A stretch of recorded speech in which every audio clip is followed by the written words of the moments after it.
Well, another week in quarantine, another spaceship.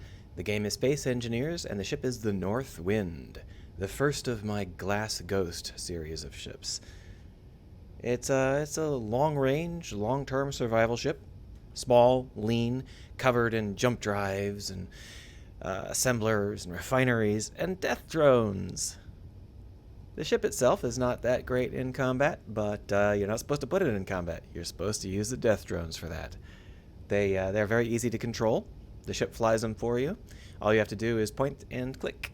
So we're going to do that. If you're here just to see the blowy-uppy parts, feel free to skip ahead. I'm going to take you on a tour and talk about some of the difficulties as well. So the drones, I've done this before. Drone command ships have always been something I love doing in these sorts of games. I did them about 5 years ago with the Minotaur that had about 36 drones. And those drones had about a 50% success rate, meaning that they would just kind of randomly not work. And that's because at the time, Space Engineers didn't know what drones were. So I had to hack everything together myself. Now, Space Engineers does know what drones are, so there's a lot of built-in stuff for drones. The problem is it's programmed really badly. So I still had to program about half of everything that needed to get programmed, and then avoid bugs for the other half. The drones are offensive drones. They're covered in turrets. They don't survive very long, but they're small ships fighting against large ships, so they're not really supposed to. The ship in question, the North Wind, is not really intended to get into combat itself. It has 9 turrets, which is mediocre for a combat vehicle. It has no forward-mounted barrages of any kind. And it's got 2 of these rear leggies. These things are full of decoys, so they really help to keep the fire off of the important parts of the ship while you're maneuvering. Still, for the most part, you're probably going to want to send the death drones out and just kind of kick back and watch them do their job. Now, the reason this is called a Glass Ghost series ship, let's explain that. So, down at the bottom of the screen, you can see how it says O2 none, temperature freeze, in red letters. That tells you that you're out in space, and if you take your helmet off, you'll die. The big point of large ships like this is to pressurize them, so you go through an airlock and it gets all that oxygen and all that heat, and you can take your helmet off. So let's go and do that. If we step through an airlock, you can see we're now inside. Oxygen is high, temperature is warm. Yep. Oh, look, we're outside again. We're inside again. Yep. The reason it's called Glass Ghost series is because I'm using glitches in the window panes. And the result is that you can walk straight through, and it just keeps pressurized. I'm sure that there are a lot of people that know about this glitch. It's not something that gets discussed very much, but I think it's probably pretty well known. If you're wondering why this nose looks the way it looks, it's very simple. This is an airlock. This is an airlock. That's an airlock. Oh, but this is an airlock. This is an airlock. This is an airlock. This is an airlock. And there's 2 more on the other side. So the reason it looks like this strange, almost compelling sort of visual, is specifically because it's filled with airlocks, meaning that even if this front nose gets pretty badly hammered, you're probably going to keep pressure. So with that in mind, let's take a look. This is the main piloting seat. We'll pilot from there. You're not going to want to use that seat in combat, but it works pretty well outside of combat. If you're planning on getting into light skirmishes, this seat, which is for some reason icy cold, is a pretty good, pretty good place to sit. But it is still on the nose of the ship, and you will still get shot up. This back here is our engineering section with our computers, our refineries, our reactors, and our gravity. It's pretty far forward, which is something I normally don't do, but in this case I was okay with it because it's really heavily armored. These jump drives are really, really great armor. As we move along the side of the ship, this is, of course, easy access to the outside, and it is definitely pressurized. So if you can see, right now we're out in space, now we're inside. So this is why it's called Glass Ghost, because it's fun, right? In addition to the 2 reactors, we've got 2 hydrogen reactors. These pull from this hydrogen tank here. This hydrogen tank pulls from the tanks way over there. which are the main hydrogen tanks, but it's possible in combat that the connection will get cut, so they have a local hydrogen tank just in case.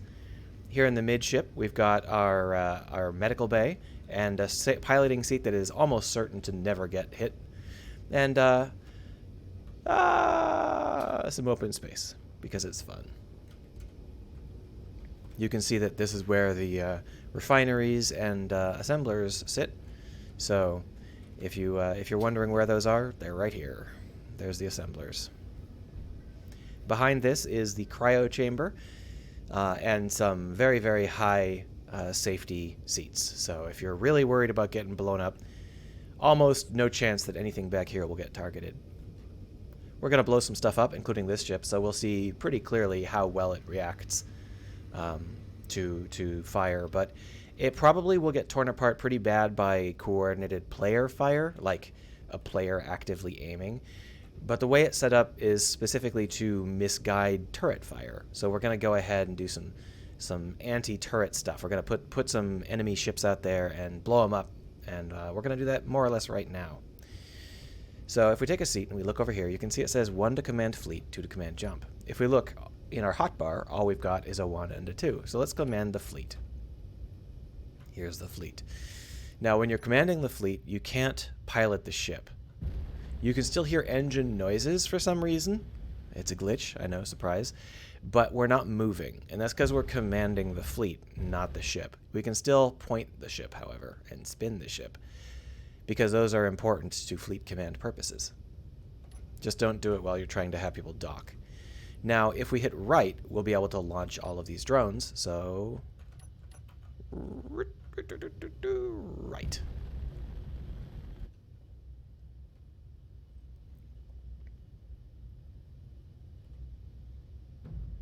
It looks like we had some drones bump into each other.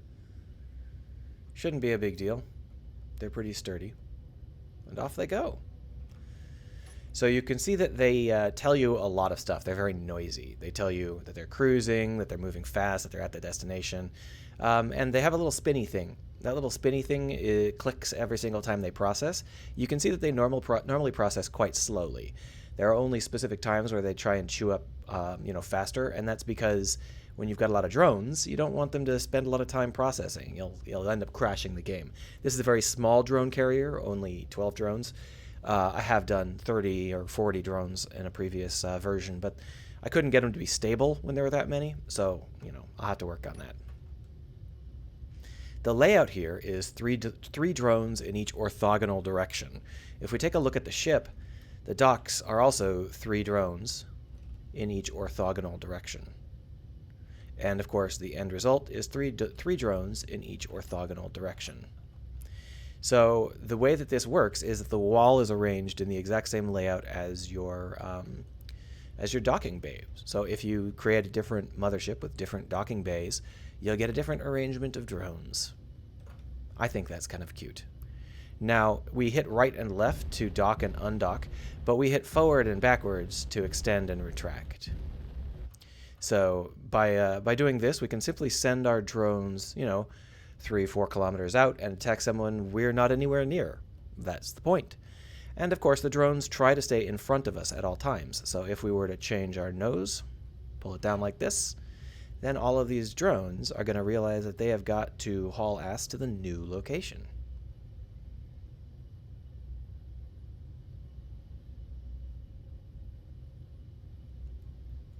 Now, when the drone says accel and fast, that's actually the autopilots are really terrible in this game. So I override them in several different ways, and this is one of the ways I do that. I tell it to go as fast as possible, disable the autopilot, and just get it moving. The drones do not have maneuvering thrusters that are hydrogen, only ion. That way they can preserve their hydrogen, because their hydrogen is very limited. And if you're doing drones, I recommend the same thing. The autopilot just is awful. It burns constantly in every direction, and it's just a huge waste. We have some mining transports and stuff. We could go over there and blow them up, but they're not very much of a challenge. They're pretty weak, pretty wussy. We're going to want to actually spawn in something a little bit more serious. we've got a choice of ships. Let's see. The Hawk is a combat vehicle. Like, it's a dedicated combat ship. If you take a look at this, it's a little bit bigger, about twice the mass, about twice the volume. I think it's about 4 times the mass. And it's covered in unusual features, which, if we take a look... oh, no, it's not. The Hawk is apparently... Oh, there it is. So you can see it's got, like, repair kits and stuff. We're not going to be turning on the Hawk's repair systems because we don't want to crash the game. Having this many drones and a whole bunch of repair systems at the same time is just asking for trouble. So we're just going to make sure that the Hawk is at least 2 kilometers away so that we don't start firing on it immediately. And now we're going to go inside. We're going to reassign the Hawk to an enemy faction and then go blow it up. So the Hawk cruiser is 2 kilometers away. That's fine. We'll just go ahead and hop on over to it. Here it is. And just select everything. Space Pirates. Thank you. How exciting, right? Now, if we were to go over to the Hawk using a camera like this, we'll be able to get a good view of our attack patterns. Now, I expect the Hawk to blow us away. The Hawk is a really powerful ship. Even without its repair systems, it's covered in turrets. So, this should be a complete disaster. But let's go ahead and do it anyway, right?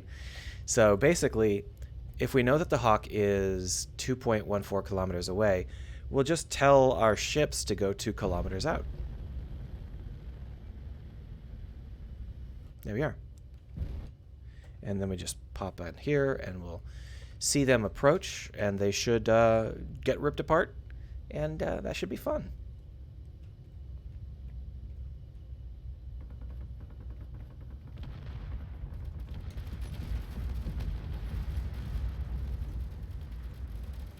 Unfortunately, the beautiful bullet traces that they used to do no longer exist, so you can't even see the attacks. That's kind of a shame. A lot of the fun back when we did the Minotaur was the macrossing, the way that the lines would stay.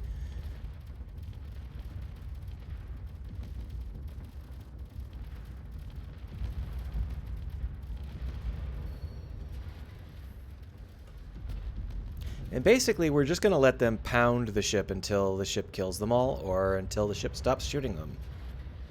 If we take a look at what we've got here, I'm looking for turrets that are still active. There are a few. The problem is that I can't set the priority on the attack pattern. So these are just firing automatically on whatever the AI thinks is a good target. And I built the ship specifically to have some quote-unquote good targets that are actually just armor plates. Of course, I did that with the ship we're currently in, too. Oh, they're going after one of those turrets. Are they going after the docking ports? Oh, they're going after the seats. That's fine. I wish they would prioritize the turrets, personally.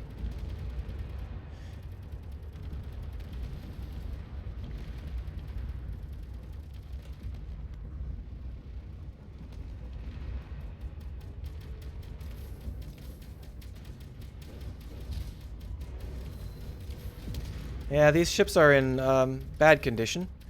You see how it says it's cruising, but it's not? I think that what happened is it stopped for some reason. I must have given it a waypoint that was too close to another waypoint.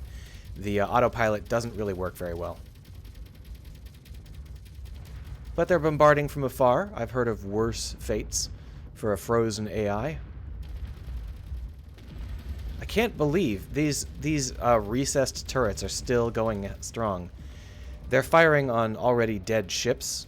The debris between our active fighters and oh, now they're getting torn apart. See, so that was them firing at the tail end because the little nodules are decoys. So we accidentally hit it, but the idea there is. The decoys take a little bit of the fire, especially if someone's firing bullets rather than missiles.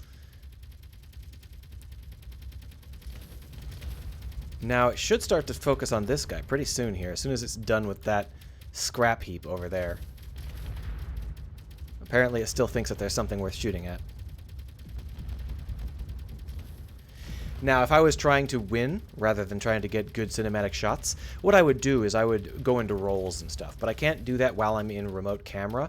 So, unfortunately, we didn't get any real organized motion out of these ships. Here we are. Which means that they're kind of sitting ducks. Tearing apart those decoys. Now there's no more decoys, and the ship is about to go. There we are. It's gone.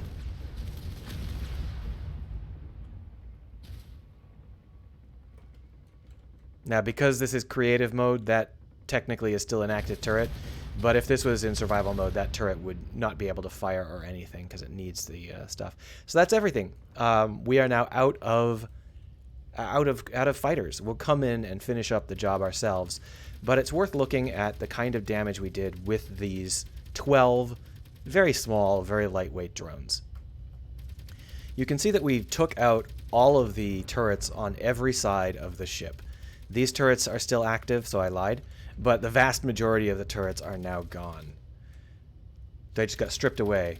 The few that are left are in awkward locations.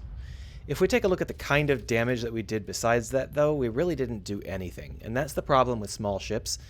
If you're firing against a large ship, a small ship missile is just not going to do very much. They try to target vulnerable locations, which they usually think of as turrets and seats. Those are the primary things that they try and shoot. And you can see that they've done a pretty good job at punching through the glass on the front. We didn't close the shutters, so we left it as vulnerable as possible, and it still managed to not do that much damage. It punched out the seats, but if we look back further in the ship here, this area is pretty much all fine, and this is an armor area. This is where we actually get into the ship's functional bits. So if we look in the functional bits, they're just flat out intact. There's just nothing. Well, I guess there's a little bit of damage. They're not completely intact, but they are largely intact. And that means that this ship is not really in that much danger. It's probably in more danger from these floating gyroscopes than from the missiles that we're going to be sending its way with those light ships. So let's go pay it a visit in person. I think it's just straight ahead. Oh, I gotta stop trying to fly the drones because they no longer exist. Is that it there? I think that is it. And now what we would like to do is point our chin at it, because our chin is our best side.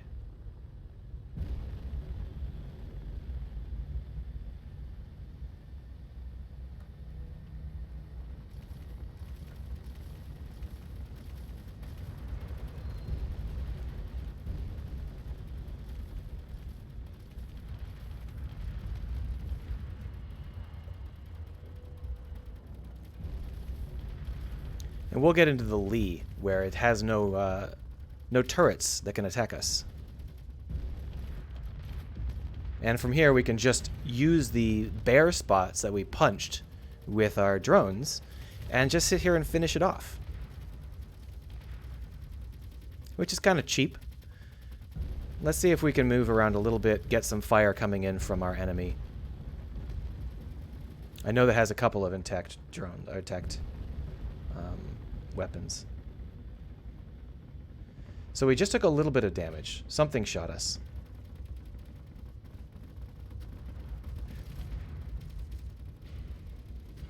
I don't think we're taking any damage. I think we won this fight. So obviously winning against a ship like this is kind of fun, but it wasn't in full mode. If it was turned on properly, we wouldn't have been able to kill those turrets, because the small ship missiles just do not do enough damage to kill them and their hand, their repair kit. You need to do enough damage in one swoop, and small ship turrets just don't do that.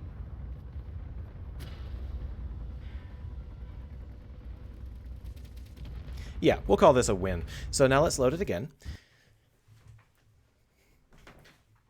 And this time what we're going to do is we're going to go against something that's a little bit beefier. No, I think the same ship will work, but we're going to go against it in a way where we're going to get ripped apart. So to do that, all we have to do is spawn that ship in again. Yeah, that's the one.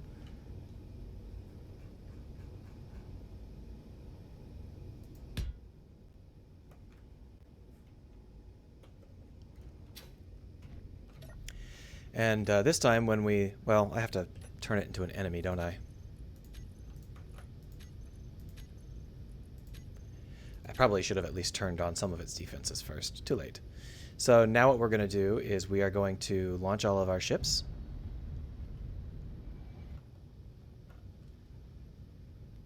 There we go. No problem. And we are just going to fly over there ourselves.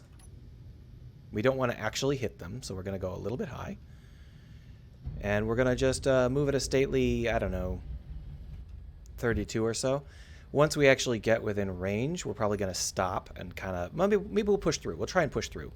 What we're going to want to do is turn on all of our antennas. I'm not sure why that isn't already triggered here, because we don't want to try and go through this with only one antenna turned on, since if it gets shot up, the ships might stop listening to us.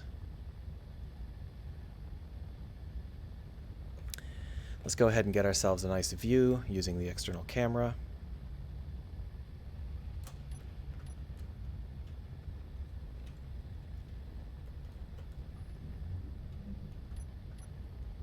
Oh, I was looking the wrong way. We're starting to come in range. We should see the firefight start in a couple of seconds here.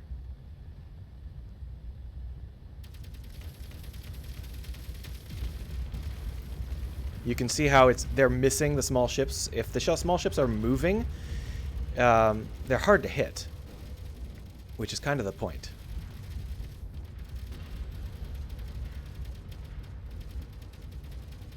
Now we're drifting slow on purpose. We could go considerably faster, but I want to do a slow raking pass and, you know, see what happens. I did not intend to ram him. That was a mistake. Let's gain control of our ship. Get ourselves past here.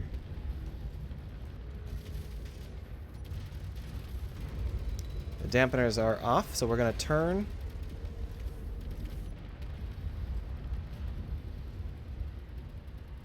There we are. And now we'll just cruise on away. Fading out. I did not intend to ram him, but that's okay. You can see that they really tore apart our little nub on the back there. That's what it's for.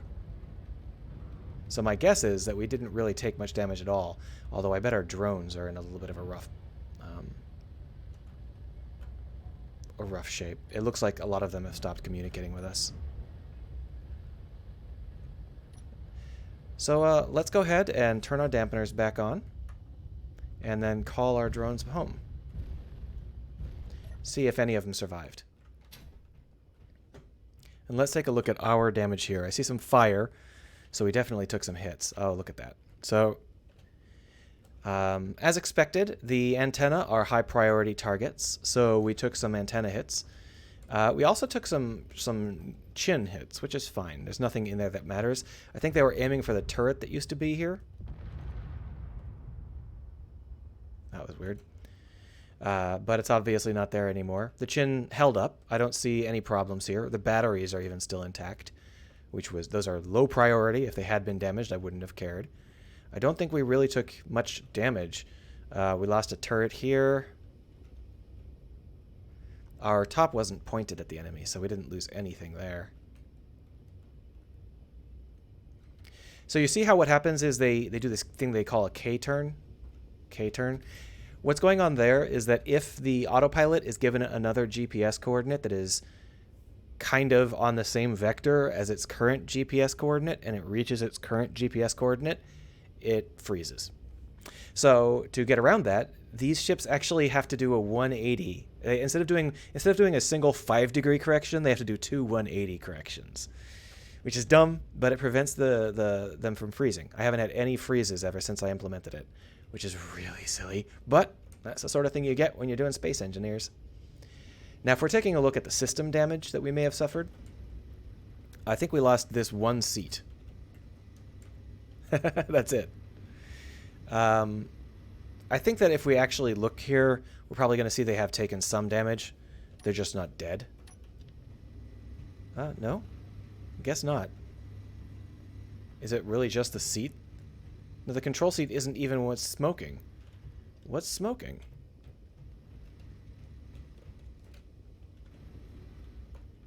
Oh.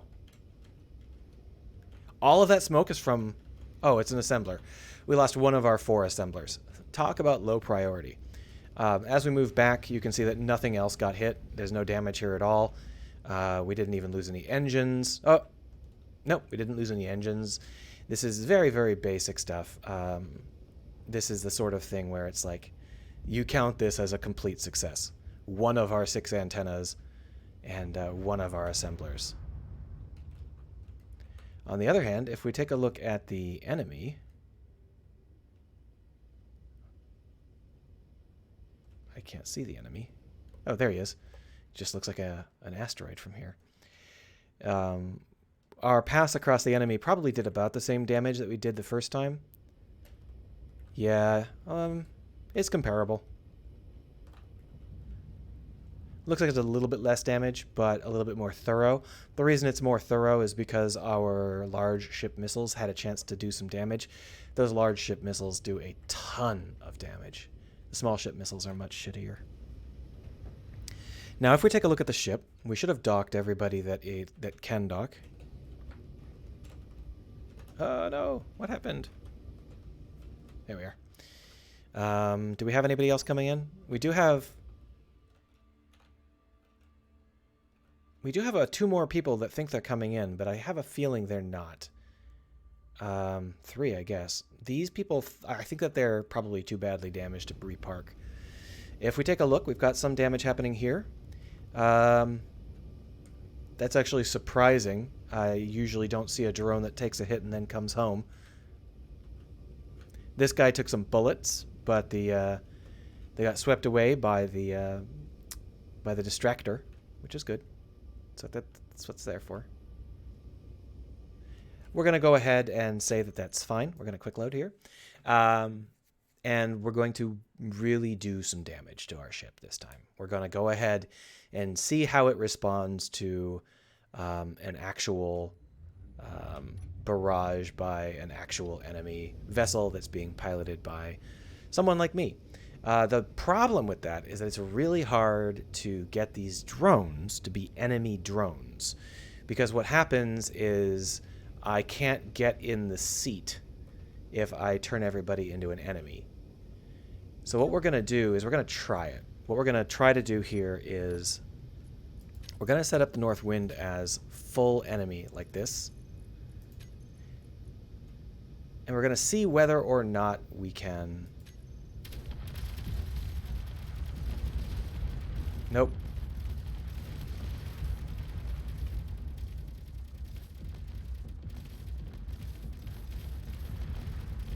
That's interesting. I could have sworn that I changed them as well. Well, whatever.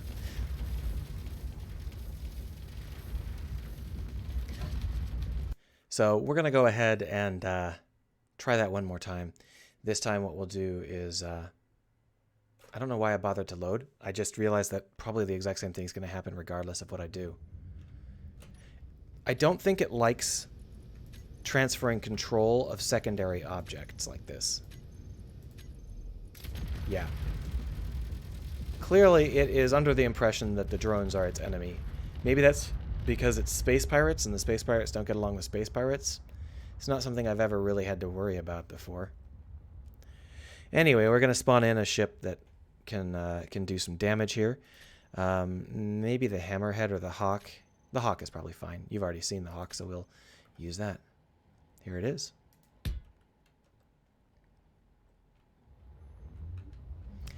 Now, I have to remember how to get into the Hawk. There's an airlock. There it is.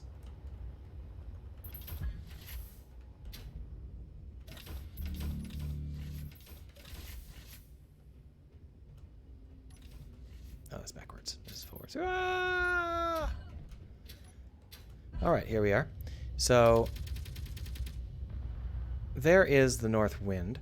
If we decide that we're going to shoot at it, let's go.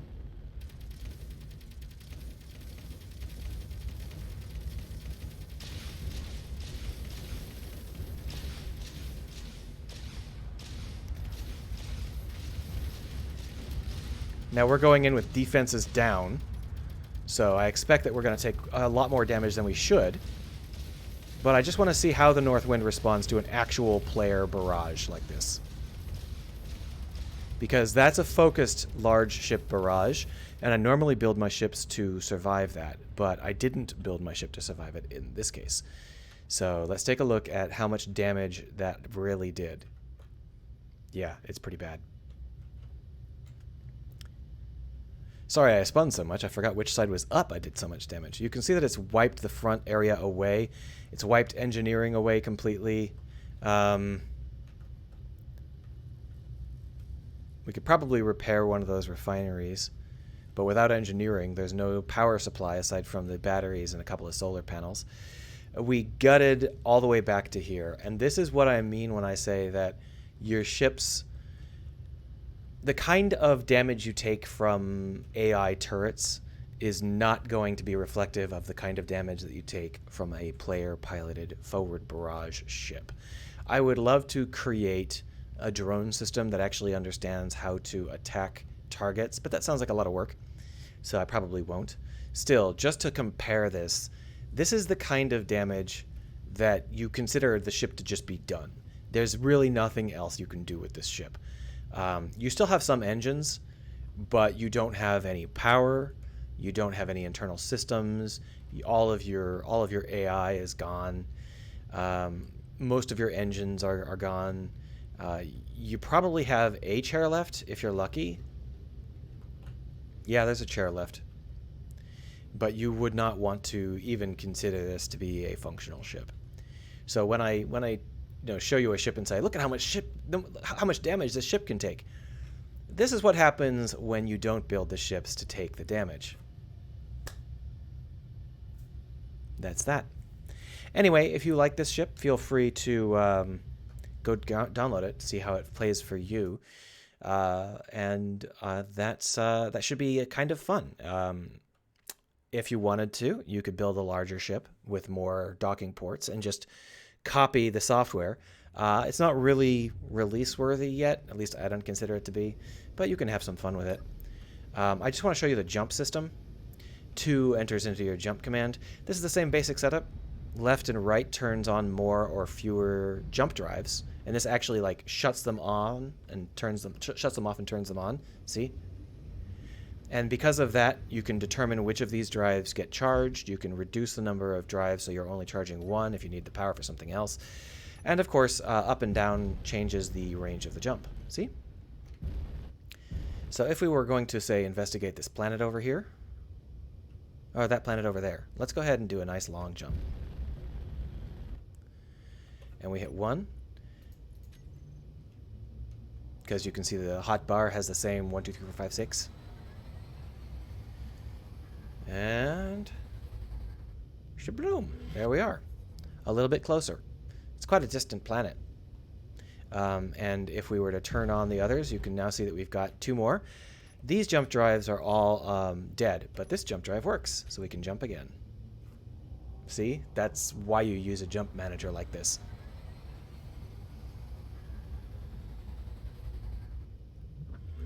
Exciting. And now they're all charging, and we're getting our batteries drained dry by 6 charging jump drives, which should put us at 66%, which is just about right, because then it means we can get it to about 90 if we're using maneuvering thrusters. We can just pulse over the top if we turn on everything at once. Oh, you know what? Let's go ahead and finish off by blowing up a drone, blowing up some enemy drones, just because that'll be a nice send-off. So let's launch our drones.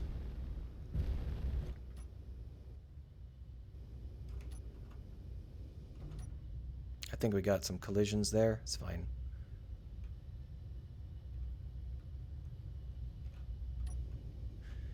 And we'll go ahead and extend their range. We can't extend it to 9 kilometers, but we can extend it to maybe 2,000. And then we'll just turn off our dampeners and head on over.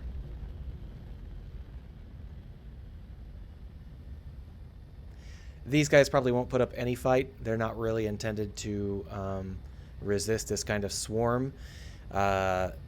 The AI enemies are intended for survival players who are struggling to survive, not for creative mode players that have created a death armada.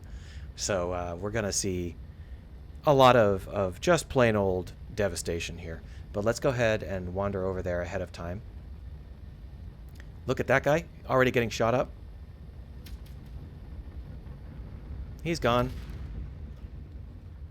We're actually in more danger of shooting ourselves.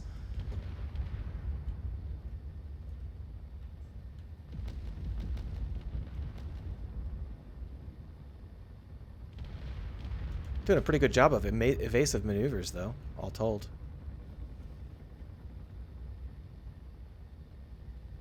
I don't think we lost even one drone there.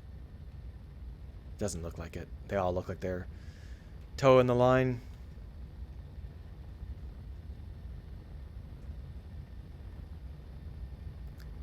So this is the sort of enemy that you fight when you're fighting against the AI enemies. And you can see just how crap it is in comparison to something that's built for combat. This is not built for combat. It is built to look cool and to have some kind of vague idea that it might be able to help you construct something. Obviously, these don't actually work. What happens is it just spawns in whatever it pleases, whenever it pleases, because it's AI, it can do that. But this sort of ship, it only has 2 defensive turrets, and they're both Gatling turrets. So, yeah. Are we really still that far away? I guess we are.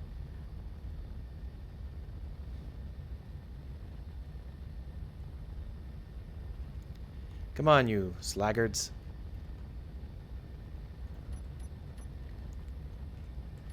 So when you're not going up against one of those built by Craig to survive combat sorts of ships, how do the drones fare? It's a joke. I don't even think we'll lose a drone.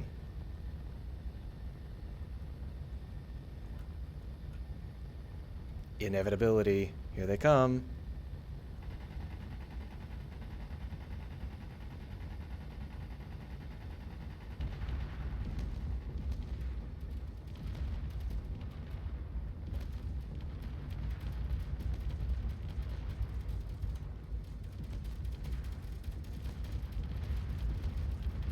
That's that.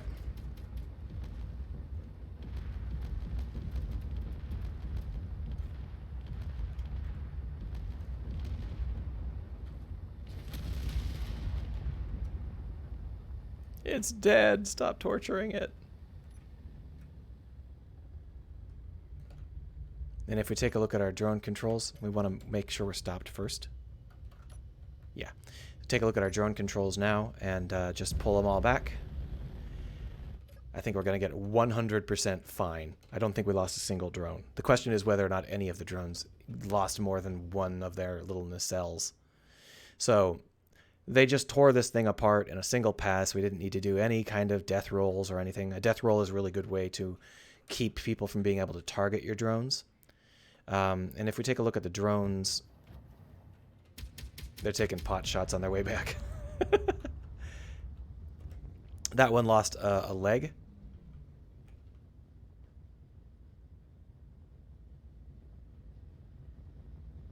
See? Lost a leg. But that's what the legs are for. That's why a Gatling turret is not likely to be much of a risk against a drone that's moving. The missile turrets are a huge risk, because if a missile turret hits one of those outcroppings, one of those decoys, the splash damage is actually enough to knock out some engines.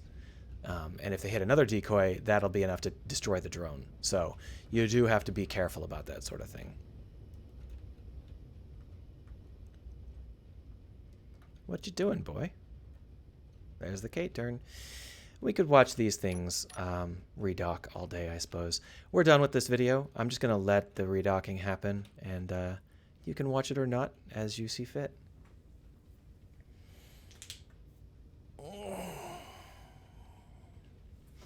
you should be able to get this ship on the workshop, I think.